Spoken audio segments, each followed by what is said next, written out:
Hi everyone, in this moment I am going to tell about scoring rubrics to score contrasted response tasks. Before answering the question, it is necessary to be clear about what scoring rubrics are.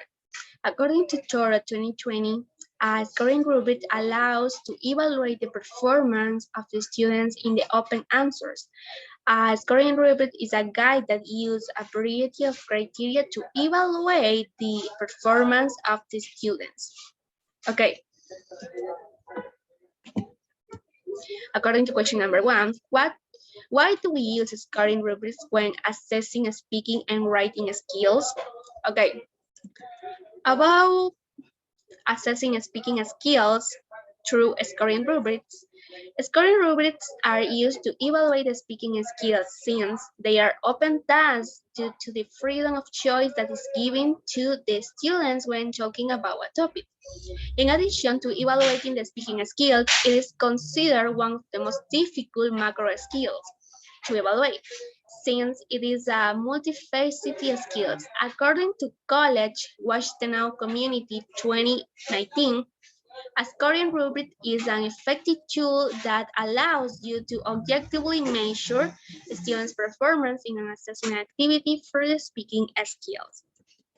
For example, students in a class are asked to prepare a video about a specific topic. In this case, the teacher asks the students to prepare a speech about global warming and then shows them the scoring rubric. Okay, in this example, there are some points to consider and the criteria to consider. In this case, the teacher will to consider production, reception, non-linguistic competence, and attitude. And the maximum score to this task is 15 points. Okay, on the other hand, about scoring rubrics when assessing writing skills, scoring rubrics are used for the writing skills since, like evaluating the speaking skills, it's not an easy task since some important points that the teacher must consider when evaluating the writing task. According to Hudless 2018, some of them are the ability to write by hand, spelling, grammatically correct sentence, etc. Okay, here is an example of a scoring rubric for a writing task. In this task, the teacher will consider the composing, the style, the sentence formation, the usage, and mechanics. Okay. According to question number 2, what is the difference between analytic and holistic rubrics? Okay.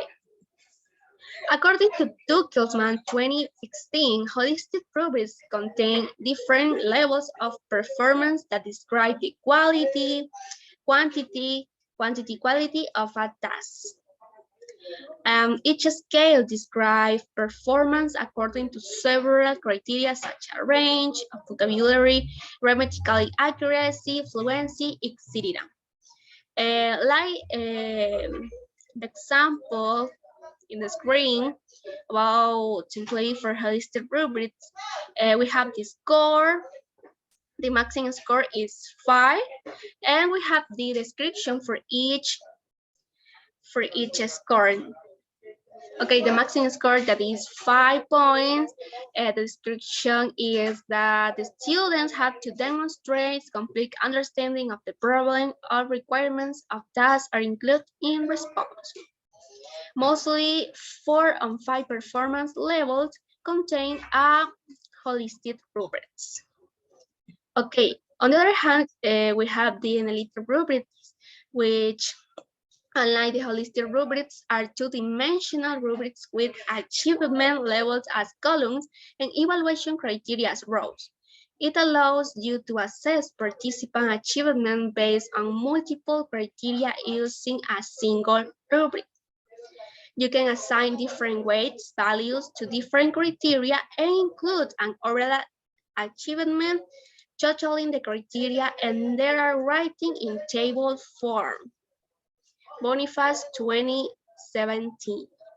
Okay, and here is the example of analytic rubric.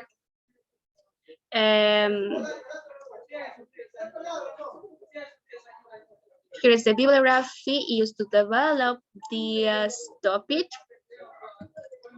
And thank you so much for listening and watching to this video.